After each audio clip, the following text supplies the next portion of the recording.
সবাই কেমন আছেন? আশা করি ভালো আছেন। তো ছাদ বাগানে চলে আসলাম। ভালো লাগলে সাবস্ক্রাইব করে পাশে থাকবেন। একদিন পানি না দিলে বাগান এখন শুকিয়ে যায়। বৃষ্টি কমে গেছে, তো গাছপালাগুলো শুকিয়েছে। আমাদের এদিকে কিন্তু পেস্তালু ধরেছে, তো সুন্দর সুন্দর ফুলও ফুটে আছে, অলকানন্দা। আর এদিকে কিন্তু এই সুন্দর, এই ফুলটার খুবই সুন্দর গন্ধ, দোলন চাপা ফুল। আর এদিকে নানা রকম ফুল, চেরি ফুল, রংকন, পেয়ারা ধরবে, নানা রকম শাকসবজি, ফলমূল, আঙুর গাছ বেয়ে আছে, এদিকে ডালিম ধরে আছে গাছে।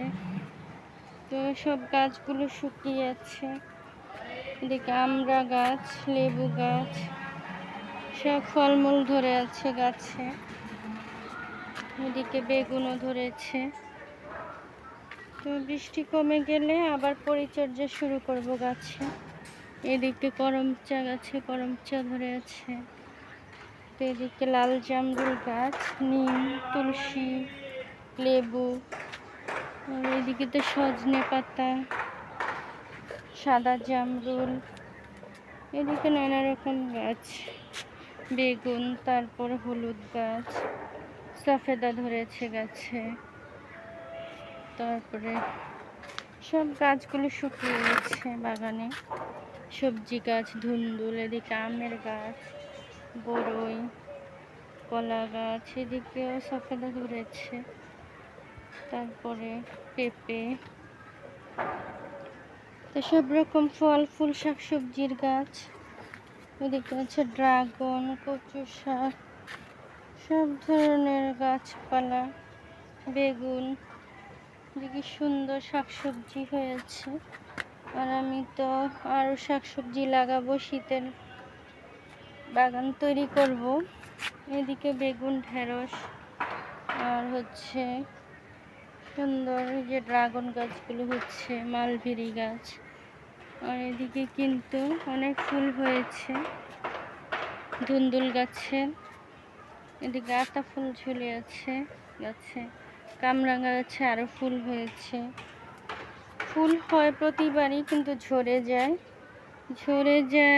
যে রোদের জন্য, পানি শুকিয়ে যায় গোড়াতে, সেজন্য। এটা বিলম্ব ফলের গাছ, টক সবুজ কালার ফলটা হয়। এদিকে মাধবী পেয়ারা, এটার পেয়ারাটা লাল হয়। তার শাকসবজির গাছ আছে। এদিকে কবুতর, মুরগির খাঁচা। তো অনেকগুলো ছিল আগে, এখন আর পালন করি না। তো গাছের পরিচর্যা আস্তে আস্তে শুরু করে দিতে হবে।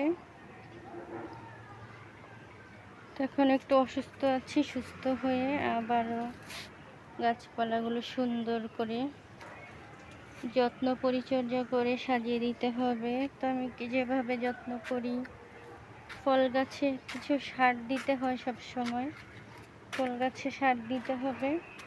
আর সবজিতে কিচেন কম্পোস্ট দিই, যে তৈরি করছি। আমার এখানে ড্রাম ভরা কিন্তু সার তৈরি হচ্ছে। এগুলো হচ্ছে কিচেন কম্পোস্ট আর পেঁয়াজের খোসা। তো এগুলো কিন্তু, এই যে এটা মালটা গাছ, আবারও নতুন পাতা হয়েছে, ড্রাগন গাছও আছে এদিকে। তো আমি কিন্তু এই সারগুলোই ব্যবহার করি গাছের জন্য। আর বৃষ্টির সিজনে কোনো সার দিতে হয় না গাছে।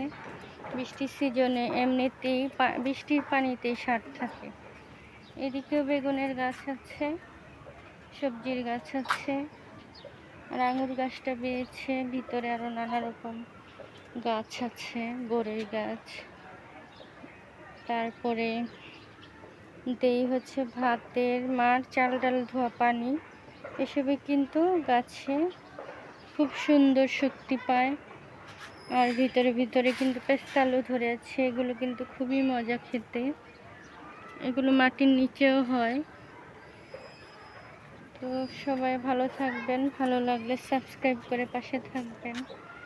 আজকের মতো বিদায় নিচ্ছি। আল্লাহ হাফেজ, আসসালামু আলাইকুম।